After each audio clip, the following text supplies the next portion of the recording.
दोस्तों नमस्कार, मैं राज कपूर। आप देख रहे हैं खबर दस्तक। और बिहार में मुख्यमंत्री कौन होगा, इसकी तैयारियां तेज हो गई है, क्योंकि भारतीय जनता पार्टी ने केंद्रीय मंत्री कृषि मंत्री शिवराज सिंह चौहान को बिहार में भारतीय जनता पार्टी के विधायक दल को चुनने के लिए पर्यवेक्षक नियुक्त कर दिया है। और वे 14 तारीख को बिहार में भारतीय जनता पार्टी के विधायक दल के बैठक का नेतृत्व करेंगे और तय होगा कि बिहार में कौन होगा अगला मुख्यमंत्री। लेकिन इस बीच खबर आ रही है कि मुख्यमंत्री कौन होगा, इससे ज्यादा चर्चा इस बात पर हो रही है कि उस मुख्यमंत्री के तौर पर कैसे उत्तर प्रदेश और पश्चिम बंगाल की राजनीति को साधा जाए। इन तमाम मुद्दों पर बातचीत करने के लिए हमारे साथ मौजूद है आलोक पाठक सर। सर, क्या बिहार में जो अगला मुख्यमंत्री होगा उसके चुनाव की प्रक्रिया में इस बात को भी सामने रखा जाएगा कि आखिर पश्चिम बंगाल और उत्तर प्रदेश की राजनीति को कैसे साधा जाए? देखिए, सिंपल सी बात है, आप समझिए कि ये मोदी और शाह की भारतीय जनता पार्टी ये हर चीज का फैसला चुनाव, आने वाले चुनाव को लेके करती है। तभी बिहार में चुनाव तो 2030 में है, अभी तो कोई चुनाव है नहीं। अच्छा, लोकसभा चुनाव अब से 3 साल बाद है, 2029, काफी लंबा समय है।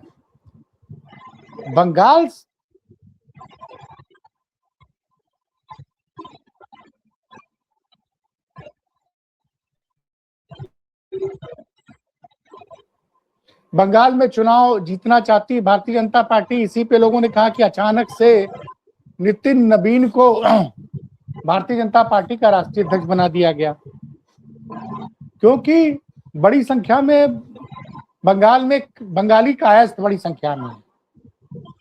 और एक जो दूसरा जो सबसे बड़ा तबका है जो ममता बनर्जी के साथ मजबूती से खड़ा है, वो है बंगाली ब्राह्मण।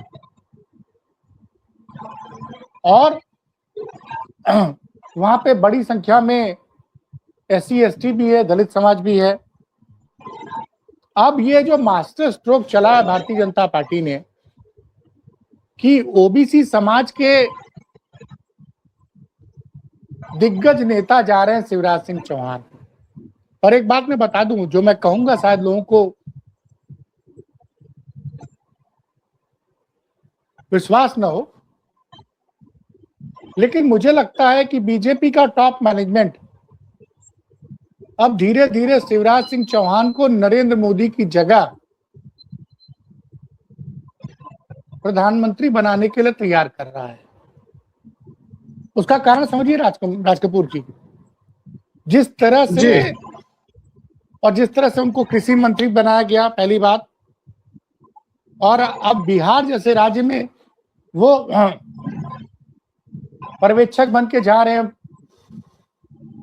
अब स्वाभाविक सी बात है, शिवराज सिंह चौहान जा रहे हैं तो OBC का तो मुख्यमंत्री बनने की संभावना कम लग रही है, क्योंकि OBC समाज से चौधरी जी का नाम है, सम्राट चौधरी। लोग बोले उनको तो नेता चुन लिया गया था नवंबर में ही, लेकिन वो तब की परिस्थिति थी। अब सामने बंगाल का चुनाव है और दिन कौन सा चुना गया है? 14 अप्रैल का दिन। अच्छा, 14 अप्रैल के दिन भारतीय जनता पार्टी संकेतों और प्रतीकों में बहुत ज्यादा विश्वास रखती है जी। तो क्या बिहार को, वैसे बिहार में अब तक दलित समाज के 3 मुख्यमंत्री हो चुके, जैसा अभी आप मुझे बता रहे थे, जरा नाम बता दीजिए दर्शकों को।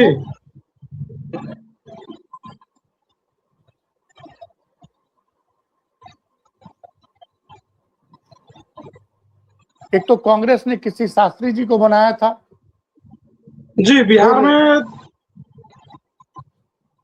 बता रहे हैं सर।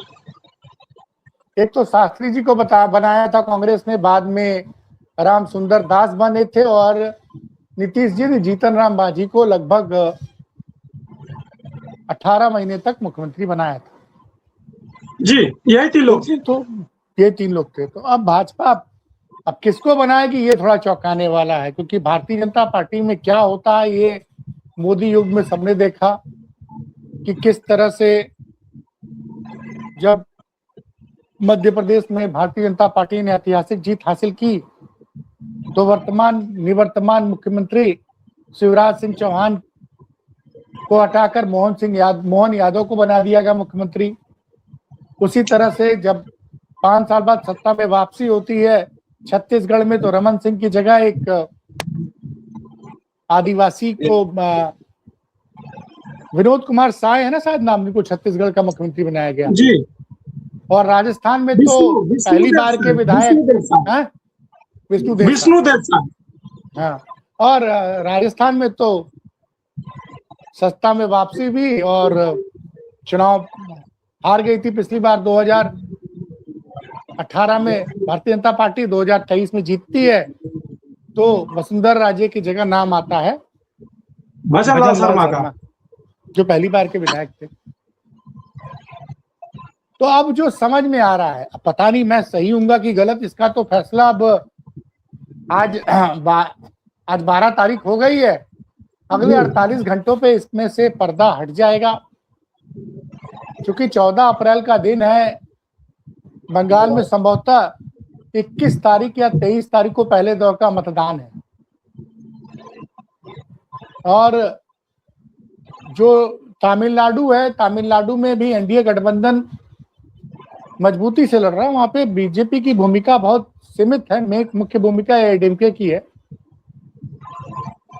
तो इन दोनों राज्यों को देखते हुए लग रहा है कि या तो किसी दलित को या किसी ब्राह्मण को मुख्यमंत्री बनाया जा सकता है। वैसे चर्चा में बहुत सारे नाम चल रहे हैं, कोई कह रहा है भूमिहार बनेगा, कोई कह रहा है राजपूत बनेगा,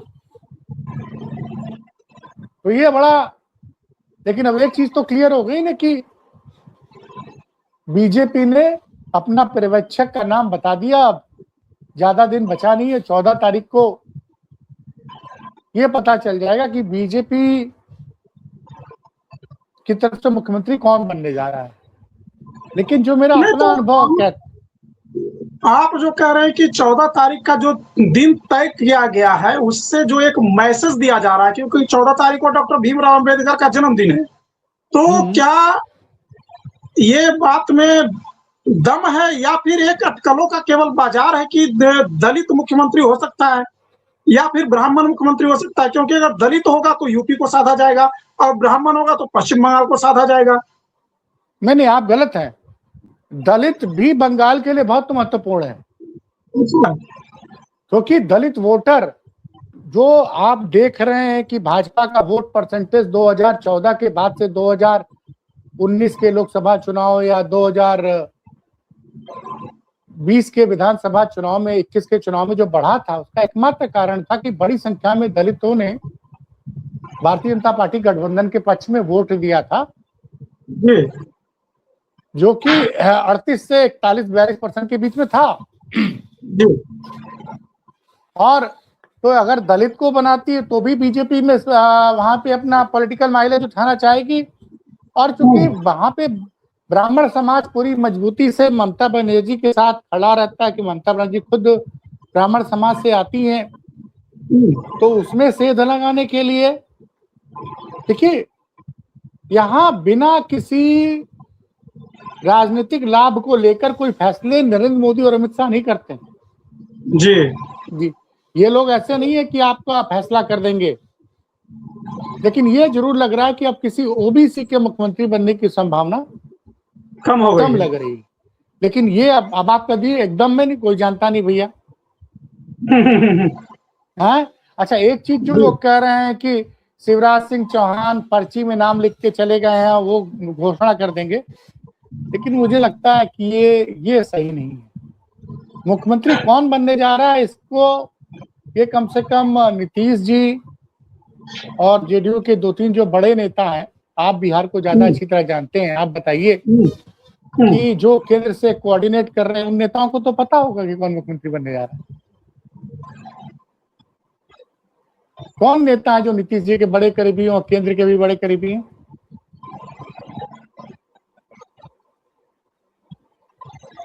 मैं आपसे नाम पूछ रहा हूँ ना, कौन? ललन सिंह हो सकते हैं, एक तो ललन सिंह होंगे, संजय झा हैं, ये 2 लोगों को निश्चित तौर पे पता होगा। और बिहार में एक, हालांकि वो केंद्र की राजनीति नहीं करते हैं, वो बिहार में नीतीश कुमार के काफी करीबी बताए जाते हैं। वो नालंदा से विधायक है, ग्रामीण विकास मंत्री भी हैं। हो सकता है उन्हें भी पता हो इस बात का। श्रवण कुमार नाम है उनका। नहीं, आप तो खुद बिहार के रहने वाले हैं और उसी जिले के रहने वाले हैं जिस जिले के नीतीश कुमार जी हैं। क्या ये संभव है कि बिना नीतीश की सहमति से बिहार का मुख्यमंत्री चुन लिया जाएगा? नहीं, अभी तक तो ऐसा लग रहा है कि नीतीश कुमार को इस बात की पूरी जानकारी होगी ही कि कौन होने वाला होगा। अब ये अलग बात है कि नीतीश कुमार किन वजहों से या किस कारण से इस तरह का मैसेज नहीं कर पा रहे हैं, मैसेजिंग नहीं हो पा रहा है, मतलब कि पब्लिक के बीच में। लेकिन आप जो बात कर रहे हैं सर कि दलित या ब्राह्मण, अगर ऐसा मुख्यमंत्री बीजेपी देती है बिहार को, तो कई सालों बाद, मतलब कि मान के चलिए 2 या 2.5 दशक बाद बिहार को अगर ब्राह्मण मुख्यमंत्री मिलता है तो, और दलित मुख्यमंत्री, चूंकि एक बार बीच में नीतीश कुमार ने 11 महीने के लिए जीतन राम मांझी को बनाया था, तो भारतीय जनता पार्टी तो चौंकाती रही है। और ये तो बता पाना, वाकई अंदाज लगा पाना कि कौन होगा एग्जैक्ट, ये तो संभव नहीं है भारतीय जनता पार्टी की राजनीति में। लेकिन इस बात की पूरी संभावना है कि जो भी मुख्यमंत्री होगा वो भारतीय जनता पार्टी से ही होगा। और आप जो बात कह रहे थे कि उसमें नीतीश कुमार को ना पता हो, ऐसा हो ही नहीं सकता, तो ये तो है तय कि नीतीश कुमार की जानकारी में होगा। लेकिन आगे क्या होगा इसके लिए सर, तो हमें अभी 2 दिन का इंतजार करना पड़ेगा। नहीं, ये तो मुझे लग रहा है दिखाने के लिए विधायकों की बैठक की जा रही है जी भाई। ये फैसला तो, और मुझे लगता है नीतीश जी इस वक्त ज्यादा बोल नहीं रहे हैं क्योंकि नीतीश जी के मन की एक मुराद पूरी हो रही है। ये मन की मुराद ये पूरी हो रही है कि उनके पुत्र की लॉन्चिंग हो रही है राजनीति में बड़े पद पर। अच्छा, नीतीश जी इस चीज से भी बच जाएंगे कि हमने गद्दी छोड़ी तो अपने बेटों को मुख्यमंत्री बनाया जी। तो ये, अच्छा अभी से संगीत वगैरह आना शुरू हो गया जी। कैसी संगीत की आवाजें आ रही है? हाँ, अगल बगल कहीं हो रहा होगा। तो ये जो मामला है, देखिए ना, अब मीडिया इस पर बहस नहीं कर रही है। नीतीश जी ने जिंदगी भर परिवारवाद के खिलाफ राजनीति की, निशांत जी राजनीति में शामिल हो गए। अब चर्चा ये है कि उप मुख्यमंत्री उनका बनना तय है। तो ये नीतीश जी ने, कुछ लोग कह रहे हैं 2.5 साल का एग्रीमेंट होगा, 2.5 साल तक बीजेपी का मुख्यमंत्री रहेगा, 2.5 साल बाद निशांत को मुख्यमंत्री कुर्सी दे दी जाएगी। अब क्या अंदर का एग्रीमेंट है पता नहीं है। और ये ट्रांजिशन नीतीश जी चाहते हैं कि बड़ी स्मूथली हो जाए।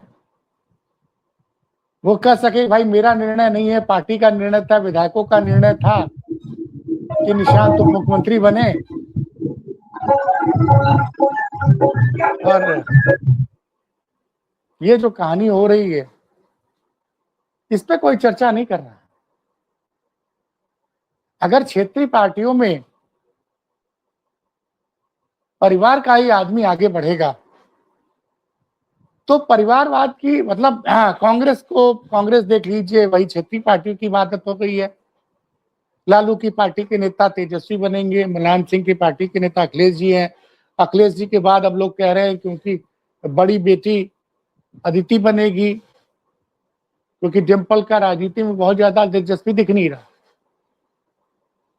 और अभी तक लोग बोलते थे कि भाई नीतीश जी ने राजनीति में आने नहीं दिया अपने बेटे को, लेकिन आधिकारिक रूप से तो उन्होंने उधर राज्यसभा का नामांकन भरा और उसके 1 दिन पहले या उसके 2 दिन बाद ही निशांत जी ने जेडीयू की सदस्यता, तो घोषित रूप से मालिक तो वही हुए ना निशांत कुमार अब नीतीश जी के बाद। इसमें भी कोई शक शुबा है आपको? बोलिए राज कपूर जी। नहीं सर, इसमें कोई दोहराई नहीं है ना, इसमें कोई दोहराई नहीं है। तो फिर ये बकवास, तो इसका मतलब नीतीश जी को सिर्फ अपनी इमेज इन्होंने चमकाया है और जब जिससे राजनीतिक फायदा समझ में आया उसके साथ ही चल दिए। और लग रहा है, कई लोगों को लग रहा होगा कि भारतीय जनता पार्टी ने अपना मुख्यमंत्री बनवा लिया, लेकिन ये भी देखना होगा नीतीश जी को समझते हुए कि भारतीय जनता पार्टी का मुख्यमंत्री कितने दिन रहेगा, जी, क्योंकि वो नंबर अभी भी है नीतीश जी के पास कि जब चाहे वो भाजपा के साथ गठबंधन तोड़कर अपनी सरकार बना सकते हैं। जी। ये कहानी है। चलिए अब देखते हैं सर कि आखिर शिवराज सिंह चौहान के पर्यवेक्षक नियुक्त होने के बाद अब 14 तारीख को बिहार में क्या होता है, इस पर हमारी निगाहें बनी रहेगी। आप भी अपनी निगाह बनाकर रखिए, जैसे कोई अपडेट आएगी हम आपके लिए तुरंत लेकर आएंगे। तब तक के लिए हमें इजाजत दीजिए। नमस्कार। नमस्कार।